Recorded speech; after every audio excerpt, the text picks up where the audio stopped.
All right, Ben Franklin, hit pause, read this problem, and then come back. All right, so let's talk about the highlights of this.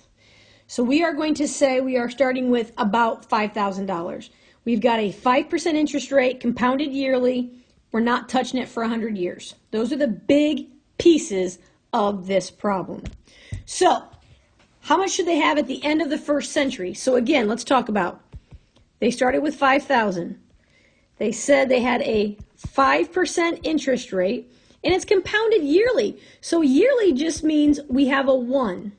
So you could write it either that way, or you could do 1 plus 0.05 raised to the 100th power. Both of those are equivalent. But at the end of 100 years, we're going to have $657,506.29.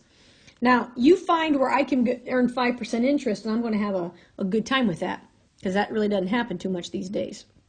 Okay, so we got a boatload of money. Assuming they had that amount estimated in that last problem, how much should they have been invested for the next 100 years? Let me go back.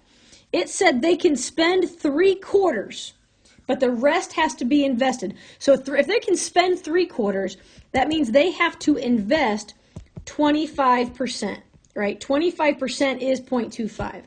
So when I go back to this problem, we need to invest 0.25 of 657,506.29. What is 25% of that? Because that's how much I have to reinvest. So they need to reinvest $164,376.57. Pardon my little dot there. Okay, so this is the reinvest amount. Everything else they can spend. So they can spend almost $500,000, and back in those days, that was a lot of money. Heck, $5,000 today is a lot of money. I could do a lot of damage with $500,000. Okay, but if we reinvest this amount, give me the next question, how much would they have at the end of the second 100 years? So if they took the 164, 376.57, multiplied by the 5% growth for 100 years, I mean, look how much the 5,000 grew to be. We would end up with 21, 615, 725, 72.